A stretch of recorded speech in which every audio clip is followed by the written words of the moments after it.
Vamos a entrar a trabajar el día de hoy el módulo 2 de acreditación de la calidad en educación. Para poder entrar a hablar de acreditación en la calidad de la educación, tenemos que recordar primero que si bien no existe una única definición de calidad en educación, sí existe la necesidad de tener, mantener e incrementar dicha calidad. Entonces, si es que es así, tenemos que aproximarnos a la calidad estableciendo criterios o cualidades para poder identificarla. Esto es lo primero que tenemos que recordar, que lo vimos en el módulo anterior. Y entonces, en ese marco, la propuesta ¿cuál sería? Establecer un conjunto de criterios que reflejen los diversos aspectos de la calidad y que den lugar a procedimientos para evaluarla. ¿Por qué? Porque la calidad debe ser demostrada, pero además de demostrada, reconocida. Y es así como entramos justamente al campo de la acreditación. ¿De acuerdo? Para empezar, como corresponde, vamos a mirar la definición que de acreditación nos da la Real Academia de la Lengua Española. ¿Qué nos dice esta definición cuando nos habla de acreditación? Acreditación es hacer digno de crédito algo, probar su certeza o realidad, demostrar la autenticidad o veracidad de algo, asegurar o dar fe documentalmente de que una cosa es auténtica o verdadera, dar seguridad de que alguien o algo es lo que representa o lo que parece. Entonces, de esta definición que nos da la Real Academia de la Lengua Española, creo que es importante quedarnos con algunas ideas, ¿no? El tema de reconocimiento, es decir, la acreditación reconoce algo, ¿no? Y el tema de dar fe, o sea, no solamente lo reconoce, sino da fe de que eso es así.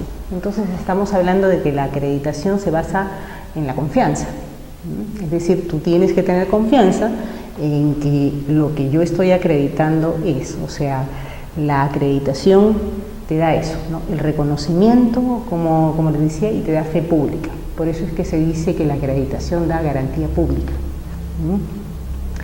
Teniendo estas ideas en mente, pasemos a ver cómo la calidad, la evaluación y la acreditación se relacionan, porque sí, son conceptos estrechamente relacionados, pero diferentes, ¿no?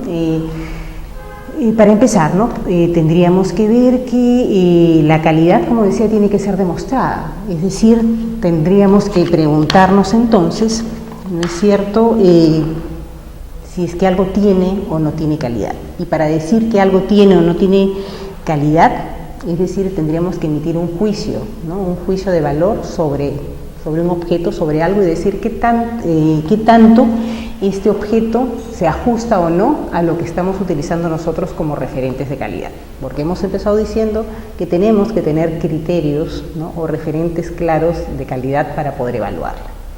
Entonces, para decir si tienes o no tienes calidad, efectivamente tengo que evaluar, pero tengo que evaluar utilizando algún criterio, ¿ok? Entonces la acreditación va a responder a esta evaluación en base a criterios, pero ojo, no solamente es que la acreditación sea el resultado de una evaluación, porque yo puedo hacer una evaluación interna, es decir, yo me puedo autoevaluar utilizando igualmente esos criterios y esos referentes, ¿no es cierto? Y puedo decir a mi criterio si es que tengo o no tengo calidad. Sin embargo, para la acreditación o para hablar de la acreditación, además de esta evaluación que yo hago o que yo me hago, ¿no? Con estos criterios, necesito que haya una evaluación externa, una mirada externa que de alguna manera verifique, ratifique y reconozca que eso es así. Entonces, cuando hablamos de la acreditación como tal, creo que es importante tener en mente que se necesita esta mirada externa, es decir, yo mismo no puedo decir que tengo calidad, sino necesito que alguien más venga, ¿no es cierto?, y reconozca, avale, dé fe de que eso realmente es así. Entonces, cuando hablamos de acreditación en educación, decimos, y esa es la definición que vamos a encontrar en muchos lugares, que es el reconocimiento formal y público de la calidad demostrada en el servicio educativo que se brinda, evaluada de acuerdo con criterios que previamente están establecidos. Esto de acá es importante porque cuando decimos que son criterios previamente establecidos, nos estamos refiriendo a que cuando uno va a evaluar, no es que sorpresivamente llega, ¿no es cierto?, con ciertos criterios para ver cómo está, sino que quien es evaluado conoce, ¿no es cierto?, estos criterios, porque están establecidos y lo hemos visto, sirven de referente y además, en este caso, la institución educativa se ha autoevaluado con esos mismos criterios de calidad, ¿no? Por eso es que decimos que la acreditación da fe pública de la calidad demostrada. Yo digo, no sé si es que vale esta comparación, pero es algo así como ser los notarios, ¿no?, de la calidad, porque lo que hacemos es dar fe pública de que existe. No llevamos la calidad, la acreditación no lleva la calidad. La acreditación lo que hace es reconocer si es que hay o no hay, si falta o no falta, qué hay por mejorar, ¿no es cierto? ¿Okay? Y entonces sería erróneo pensar, ¿no es cierto?, o exigirle a la acreditación que nos dé la calidad. ¿Okay?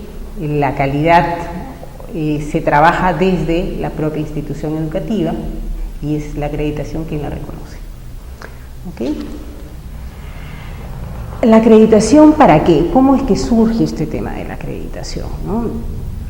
Y claro, hay, digamos, motivaciones para que surja la necesidad de este reconocimiento, un reconocimiento que es público. Lo primero es la rendición de cuentas, ¿no?, accountability, ¿no? Así empieza, como rendición de cuentas a la sociedad, puntualmente para ver una mayor eficiencia en el uso de los recursos públicos, ¿no? Surge en la mirada, ¿no es cierto?, de las instituciones públicas a las cuales se les da, ¿no es cierto?, un financiamiento, y lo que hay que ver es si es que está haciendo un buen uso de esos recursos, si es que lo que se está invirtiendo ahí realmente está dando los resultados que se requieren o los resultados para los cuales se les ha dotado de ese presupuesto. Además también se empiezan a dar una serie de incentivos y es necesario entonces tener, ¿no?, una garantía de que efectivamente la inversión que se está haciendo ahí está dando resultados, o sea, que hay alguien que acredite que efectivamente se están logrando un servicio de calidad. Pero luego también se va sumando, ¿no es cierto?, otros criterios más y se va viendo cómo también con la acreditación lo que uno empieza a establecer son metas, ¿no es cierto?, a la institución educativa, este norte claro, ¿no?, saber a dónde tengo que llegar, y entonces la acreditación como tal promueve la mejora, ¿no?, promueve que las instituciones se propongan metas, avancen en este camino hacia alcanzar los criterios o los estándares de calidad. Entonces, hay un para qué en la mejora, ¿no?, la mejora en la institución educativa a partir de la información relevante para la toma de decisiones. Aquí, obviamente, la evaluación brinda esta información relevante. Y otro para qué, ¿no es cierto?, que ha surgido y que se ha ido viendo ya hace algún buen tiempo, es el tema de la movilidad o de la internacionalización, ¿no? O sea, cómo la acreditación o este reconocimiento hoy por hoy en un mundo globalizado, lo que te permite es que haya reconocimientos mutuos, ¿no es cierto? ¿Por qué? Porque al dar, digamos, la acreditación, esta garantía o fe pública de que ahí existe calidad, con tranquilidad uno puede, ¿no es cierto?, establecer esta movilidad académica tanto de docentes y estudiantes, así como el reconocimiento y la convalidación de títulos, ¿no? Entonces, decir, ¿no es cierto?, cómo hay ciertos propósitos y beneficios que uno encuentra en un proceso de acreditación, ¿no? La garantía de calidad, como les decía, ¿no?, en ese sentido del reconocimiento, la mejora continua, ¿no es cierto?, como un propósito que se establece y donde la institución educativa, pues, digamos, inicia un camino que no tiene retorno, vamos a decirlo así, ¿no?, que es el camino de la calidad, ¿no? El uso de información para la toma de decisiones, ¿no?, y también el generar la capacidad de autorregulación, ¿no? Es la propia institución educativa que empieza a fijarse propósitos de mejora, es quien empieza a mirar, a evaluar con estos referentes de calidad cómo se encuentra, y así, o sea, y es ella misma la que se, ¿no?, la que se va dotando, digamos, de esta capacidad de poder ir regulando qué es lo que necesita para poder estar mejor. Estos procesos son procesos largos, y estos procesos lo que han ido demostrando como beneficio para la institución es que se adquiere experiencia y aprendizaje institucional, ¿no? Además, se desarrollan capacidades transversales.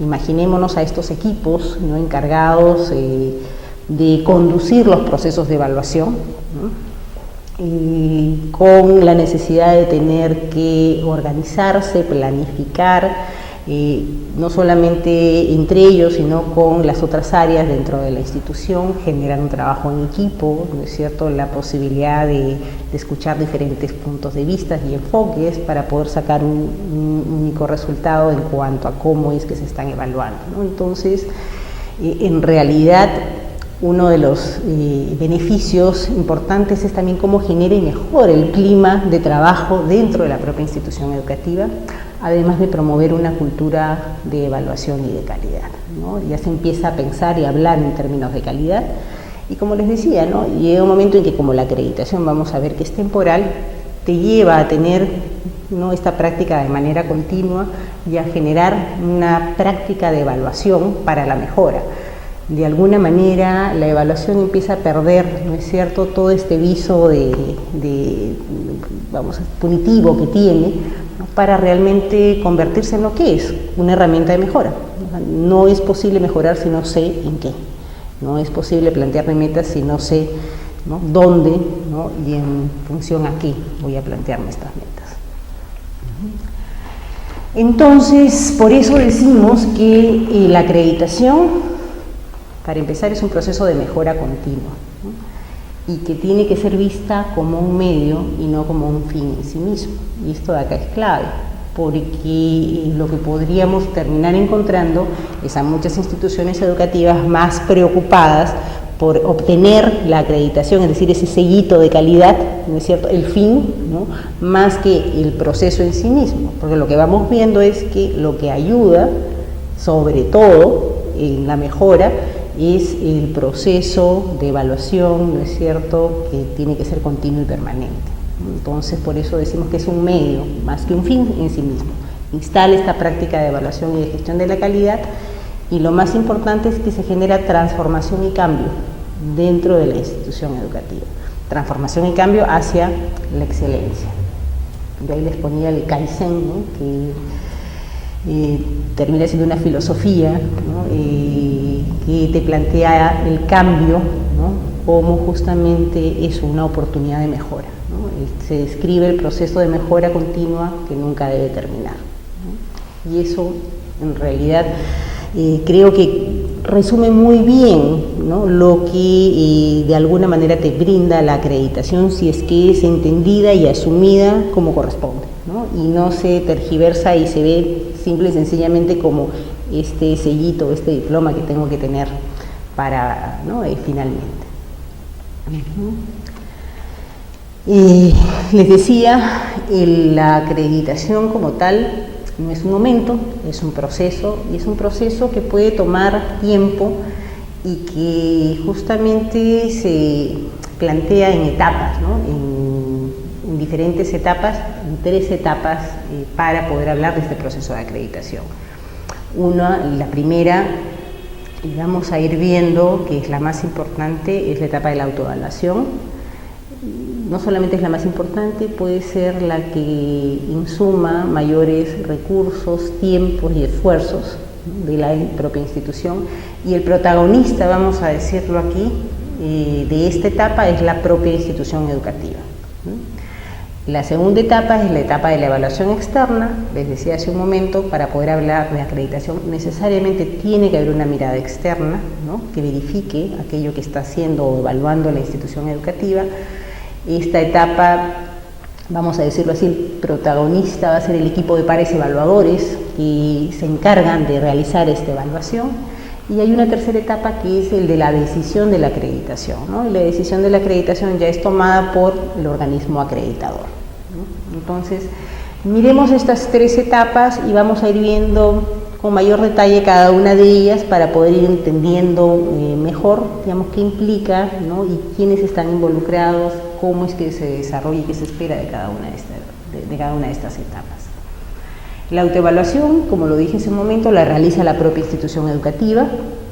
No es autorreferencial porque esta autoevaluación ya se hace en base a criterios o estándares establecidos. Estoy hablando yo que estoy en un proceso de autoevaluación con fines de acreditación, necesariamente estoy utilizando criterios, ¿no? O estándares de calidad que ya están establecidos para ese propósito, ¿no? Sea dentro del país o con alguna agencia acreditadora que la institución educativa haya elegido. Hay una reflexión sobre la gestión de los procesos y resultados, la misión y los principios declarados. Hay que reflexionar y analizar, como lo veíamos también en el módulo anterior, ¿no? No podemos dejar de mirar y ver que esta autoevaluación es un proceso de evaluación en sí misma. Entonces la evaluación debe ser una evaluación con todas las características que miramos en el módulo anterior, es decir, tiene que ser una evaluación formativa, reflexiva, participativa, ¿no? Y de alguna manera eso es lo que hace el equipo evaluador dentro de cada institución educativa. Finalmente lo que se termina es constituyendo, sea un comité o un equipo evaluador. En algunas instituciones educativas se tienen áreas, ¿no es cierto?, que se encargan de mirar los temas de calidad, ¿no? Y también pueden ser áreas o pueden ser jefaturas.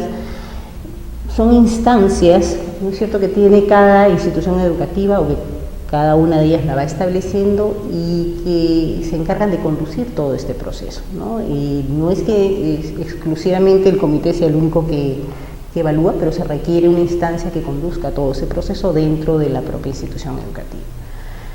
Y el producto de esta etapa inicial de autoevaluación es la identificación de fortalezas y debilidades, ¿no? Uno identifica las fortalezas y las debilidades, ¿no es cierto?, y con ello lo que hace es desarrollar o elaborar un plan de mejora que permita realizar acciones específicas para poder lograr, digamos, los criterios o los estándares que están establecidos.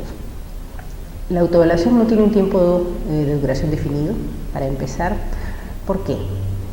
A ver, si nos ponemos a pensar en cada una de las instituciones educativas, lo que vamos a ir viendo es que estos procesos van a depender de las características de esta institución educativa. Es algo así como cuál es el punto de inicio en el cual se encuentra. Yo voy a tener de repente instituciones educativas que funcionan con un mayor grado de calidad que otras, ¿no? Aquellas que de repente están más cerca, vamos a decirlo así, de estos criterios o de estos estándares de calidad, seguramente su proceso de autoevaluación, el tiempo que les demande va a ser más corto. Vamos a tener otras instituciones educativas que quizás tienen una brecha mucho más grande. Entonces su camino de mejora es un camino que puede ser más largo.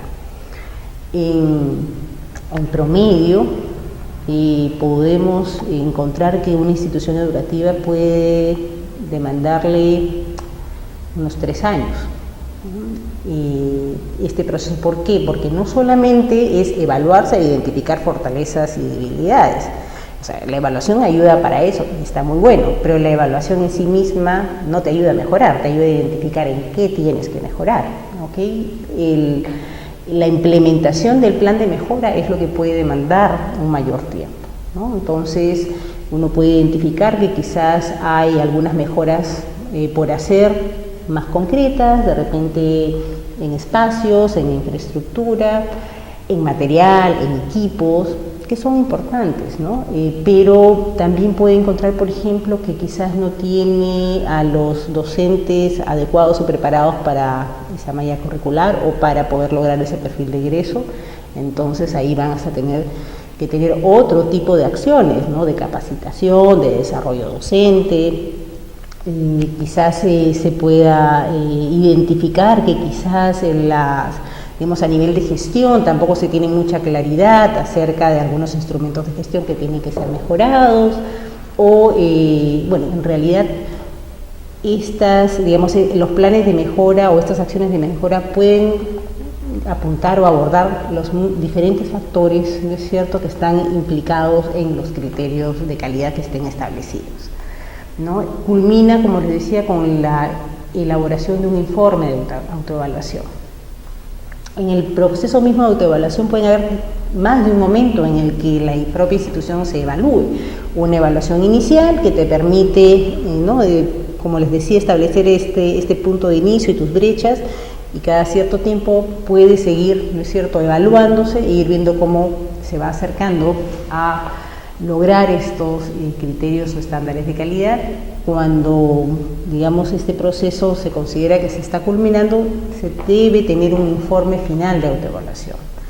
Es con este informe final de autoevaluación, ¿no es cierto?, que se solicita la evaluación externa, ¿no? Digamos, este es el documento o el elemento donde la institución educativa describe, ¿no es cierto?, con detalle cómo es que se encuentra. Y es eso o sobre eso que se realiza la evaluación externa luego.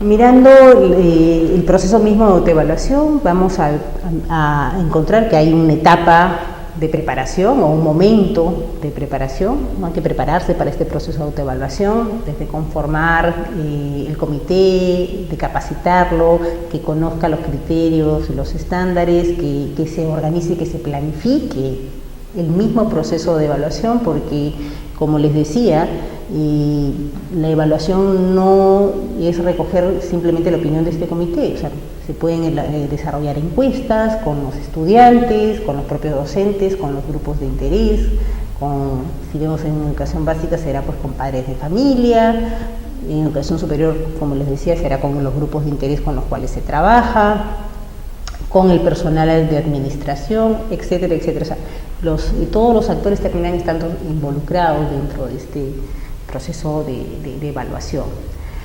Y es ahí, ¿no?, con este recojo de información, que se identifican fortalezas y debilidades. Esta información no solamente hay que recogerla, hay que procesarla y hay que analizarla para poder identificarlo claramente. Con esta información se planifica y se implementan las mejoras. La implementación de las mejoras implica también la gestión del financiamiento, ¿no? En algunos casos quizás el financiamiento es mucho más fácil, en otros casos tendrá que agenciarse o tendrá que gestionarse dicho financiamiento. Una cosa que es cierta es que la calidad cuesta. Y, o sea, es así. Se va a tener que invertir en esas mejoras y cuesta. Entonces puede demandar un tiempo, ¿ok? Como les decía, culmina con el informe de autoevaluación, que es la descripción del nivel de logro de estándares basado en evidencias.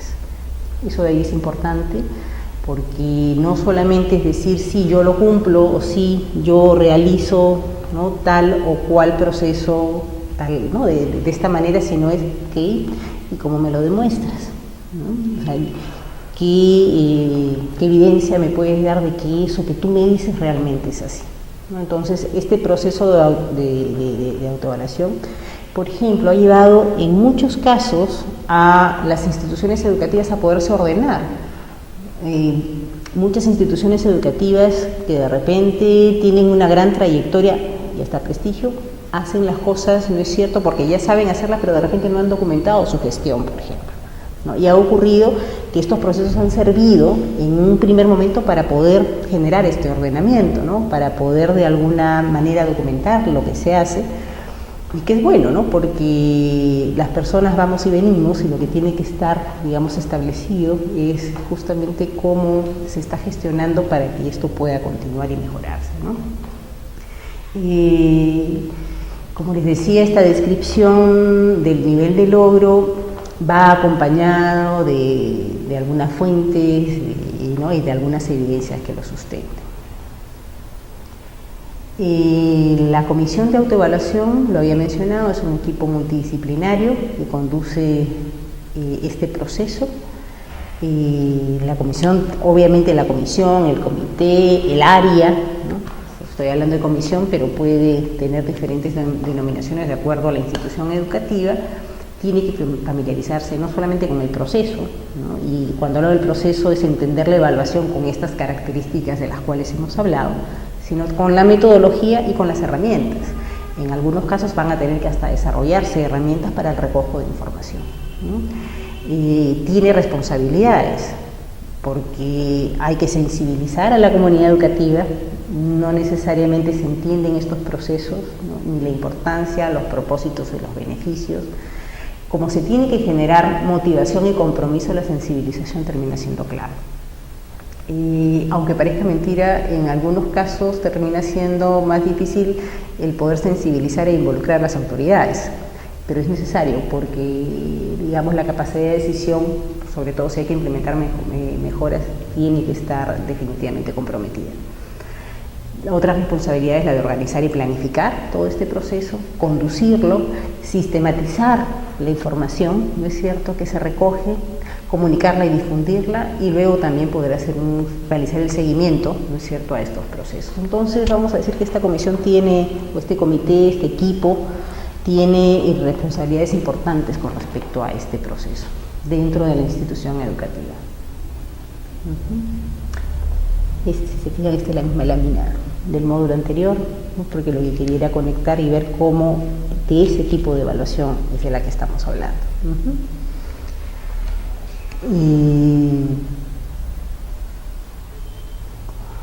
Y no olvidarnos que la calidad se construye al interior de las instituciones educativas, no fuera.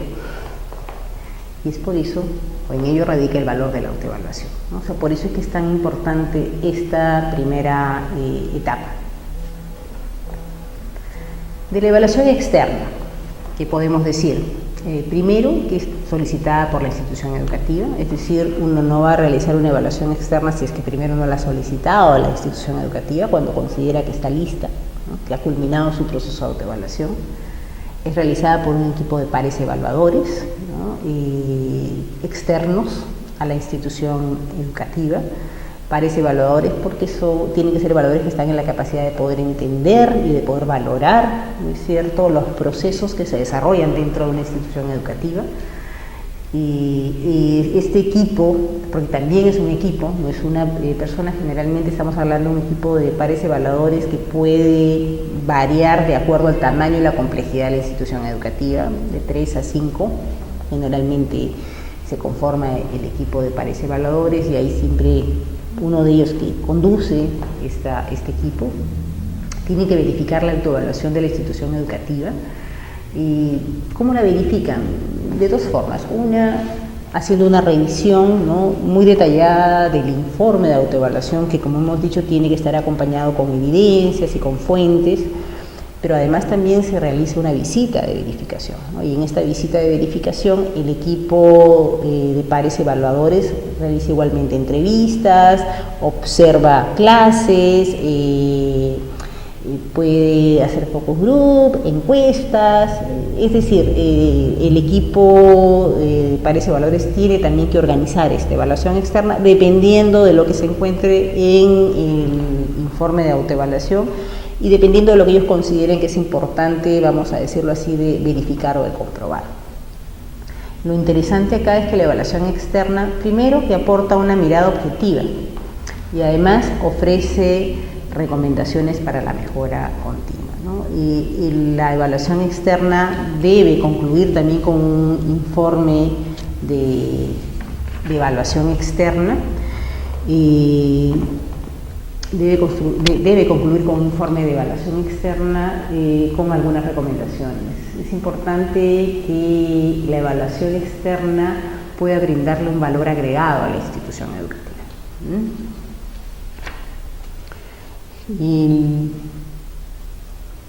El equipo de pares evaluadores, ¿no?, decimos que son el puente entre los estándares y la institución, ¿no?, porque son ellos los que van a tener justamente esta mirada, ¿no?, y esta conexión entre los estándares o los criterios de calidad que se han planteado y el cómo está la institución educativa. Por eso decimos que son claves en el proceso. Y son claves porque, digamos, en ellos va a residir, ¿no?, este juicio de valor que se tiene que hacer. Entonces, como comprenderán, tienen que tener la experiencia suficiente para poder valorar e identificar que se cumple con los criterios o estándares de calidad, ¿no? Y muchas veces eso ha sido un punto crítico. Se tiene que tener, pues, equipos de evaluadores externos bien preparados, con amplia experiencia, y sobre todo con conocimiento de, digamos, del tipo de institución educativa o del tipo de programa o de carrera de estudios que se va a evaluar, ¿no? ¿A qué me refiero? Miremos un ratito en educación superior. Pues si se va a evaluar una carrera o un programa de estudios vinculado a salud, a medicina, pues el equipo de pares evaluadores deberá estar conformado con profesionales de ese ámbito. Si se va a evaluar ingeniería, lo mismo, ¿no? Porque ellos van a tener justamente la experiencia, ¿no?, para poder identificar si realmente se cumple o no se cumple con los criterios de calidad. De la evaluación externa, ¿qué tenemos que tener claro? Que no es una inspección, aun cuando se pueda confundir o se pueda tener el prejuicio de que es así.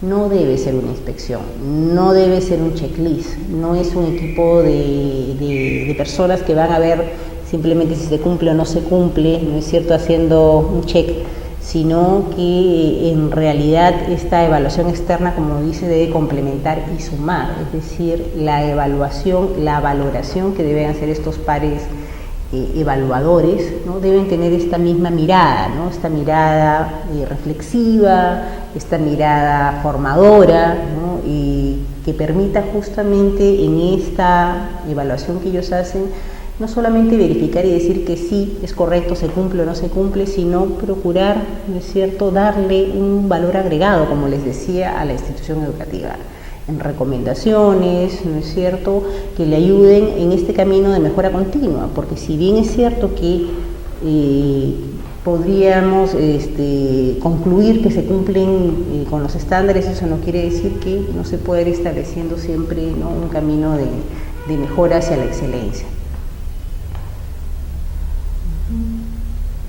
Bueno, se necesita preparación y mucha capacitación por ambos lados para que se produzcan los resultados deseados, ¿no?, tanto por parte de la institución educativa como de este equipo de pares evaluadores.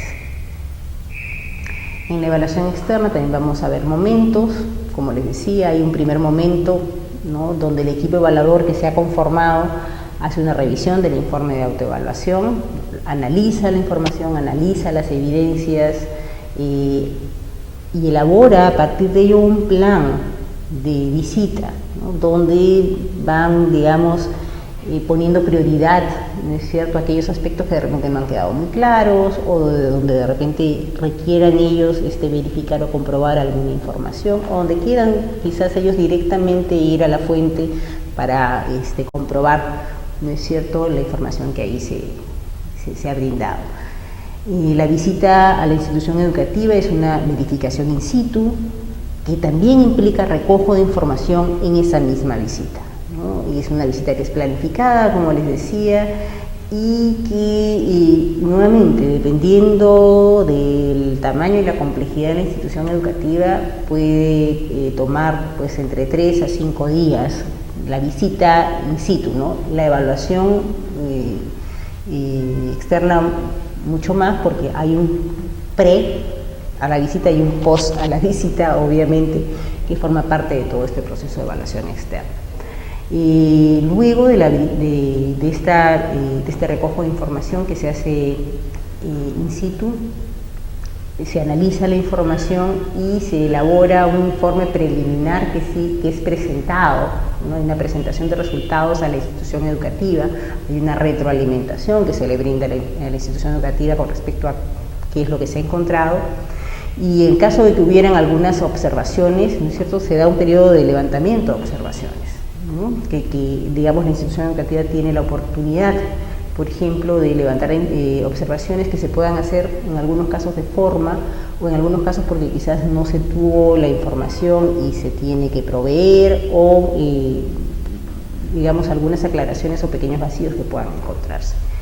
Luego de este periodo hay un informe final de evaluación externa donde se describe, ¿no?, el logro de estándares y se brindan recomendaciones para la mejora. Es informe de evaluación externa con el que trabaja, ¿no es cierto?, el organismo acreditador para tomar finalmente la decisión, ¿no? La decisión de acreditación, ¿quién la toma?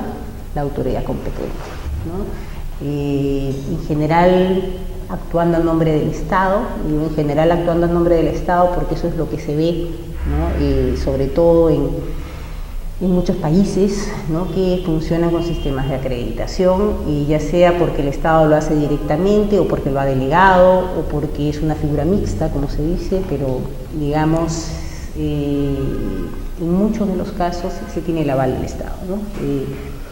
Esta autoridad competente decide si se otorga o no se otorga la acreditación y hace público el reconocimiento de la calidad, ya sea de un programa o una institución.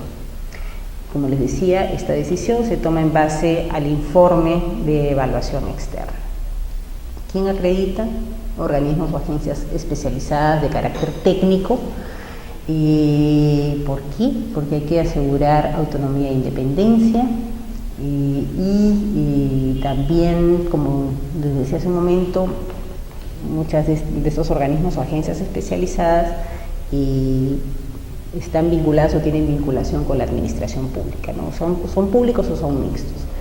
En el siguiente módulo vamos a poder, digamos, conocer con mayor detalle cómo es que funcionan estas agencias acreditadoras y cómo es que estos sistemas funcionan en diferentes partes del mundo. Aquí simplemente decir que lo que se requiere realmente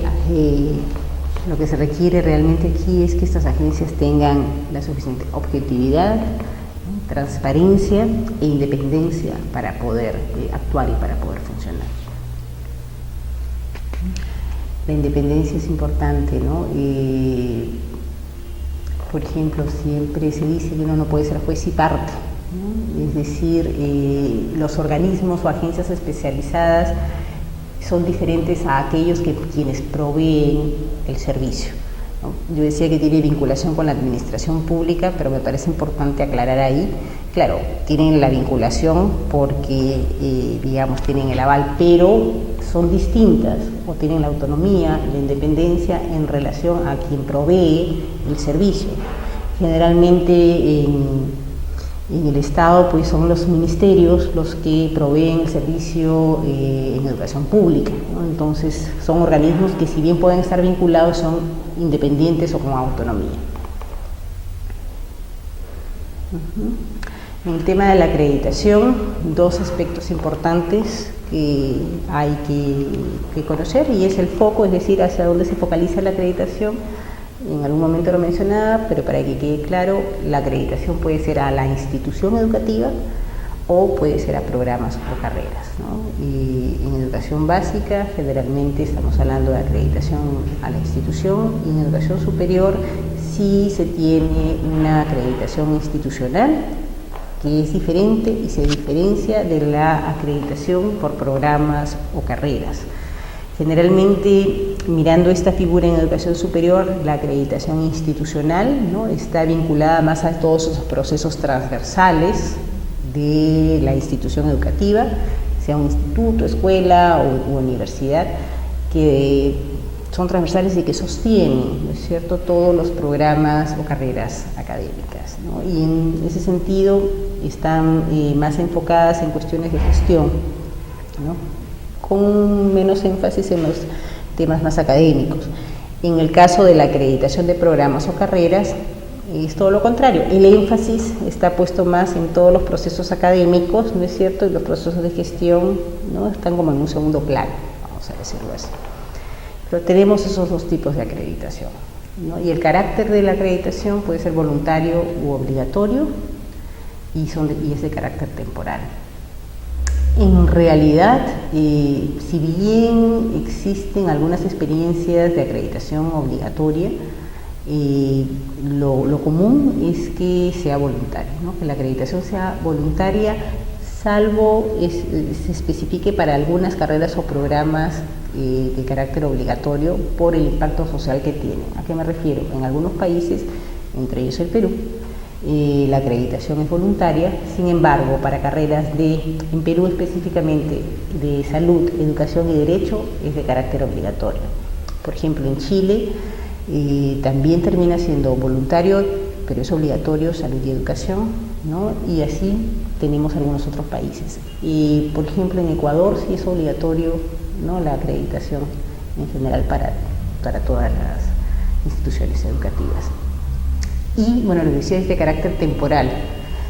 Y sí, esto es interesante porque la acreditación tiene una vigencia, ¿no? Se otorga o se da este reconocimiento por un periodo de tiempo que puede ser variable. ¿A qué me refiero? Hay acreditaciones que pueden ser otorgadas pues, por 2 años, por 3, por 5, por 6, por 7 y hasta por 10 años, ¿no? ¿En qué radica esta diferencia? Bueno, obviamente son criterios que van estableciendo las propias agencias y los países, pero hay un aspecto técnico que la sustenta, ¿no? El periodo corto de acreditación implica, ¿no es cierto?, que la institución educativa es una institución que está, vamos a decirlo así, en su camino de mejora y de excelencia, está como al inicio. Entonces requiere, ¿no?, digamos, una mirada más cercana, un seguimiento más cercano, o sea, es cada 2 años o cada 3 años yo te voy a ir a ver para ver cómo estás en tu proceso, ¿no es cierto? Son procesos que realmente no están tan maduros, pero que se están iniciando, y muchas de estas instituciones han establecido pues programas o planes de mejora que hay que ir viéndolos, ¿no?, cada cierto periodo de tiempo, hasta que tú vas encontrando de repente instituciones más maduras y que han ido consolidando estos procesos. Y por ejemplo, podemos imaginarnos universidades, digamos como Harvard u otras, que se acreditan, pero sus acreditaciones son por 10 años, es decir, vamos a decirlo así, han llegado a tal capacidad de autorregulación que yo no necesito ir a verte más que cada cierto, digamos, periodo de tiempo de 10 años en 10 años, ¿no? Entonces, bueno, lo importante aquí del carácter temporal es que, digamos, te ayuda a que esta sea una práctica continua, ¿no? Que no sea, bueno, obtuve la acreditación y el reconocimiento público y ahí queda, ¿no?, sino que es una práctica que tiene que instalarse, que tiene que ser permanente. Por eso decimos que el carácter temporal ayuda a la mejora continua. Esto es como parte de... ¿Qué se necesita?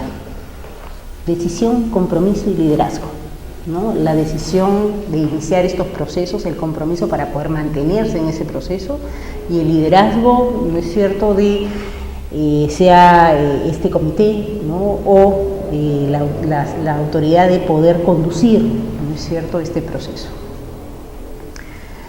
Algunas reflexiones finales para concluir con este módulo de acreditación. El camino para alcanzar la calidad, o sea, la acreditación se presenta justamente como eso, ¿no?, como un medio y no un fin en sí mismo, como un camino para alcanzar la calidad. Un camino que, como lo veíamos, puede ser, digamos, puede ser de largo aliento, ¿no es cierto?, y es un camino que se construye. Creo que lo interesante acá de que nos quede claro es que la calidad se construye, no necesariamente se tiene ya, sino que se construye, se mejora, ¿no es cierto?, y se avanza hacia la excelencia.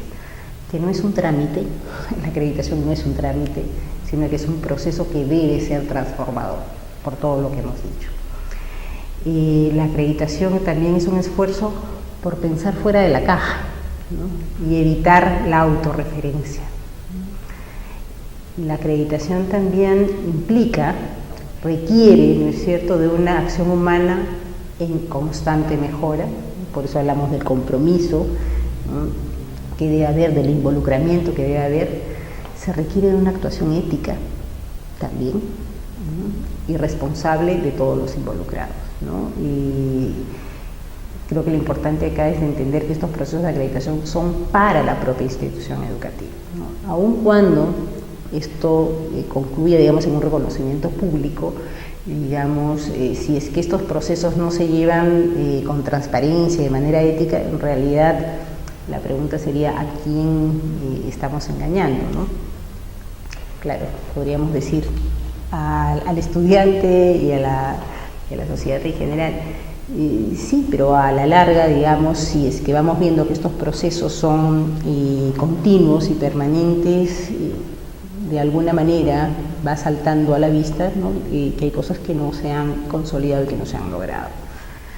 Y bueno, y la acreditación también permite y ayuda a alcanzar un reconocimiento social, ¿no? Porque al ser un reconocimiento público, esto se hace, digamos, se comunica, se difunde, y valga la redundancia, se hace justamente pues de conocimiento público, ¿no? Lo cual permite y ayuda también en la toma de decisiones de este estudiante y de esta persona que quiere estudiar, ¿no? Es decir, tener la opción de poder elegir la institución educativa que de alguna manera le ofrezca garantía de que el servicio que le va a brindar o que le va a ofrecer es un servicio de calidad, es decir, que le va a ofrecer o que le va a cumplir la promesa que le está haciendo. Muchas gracias.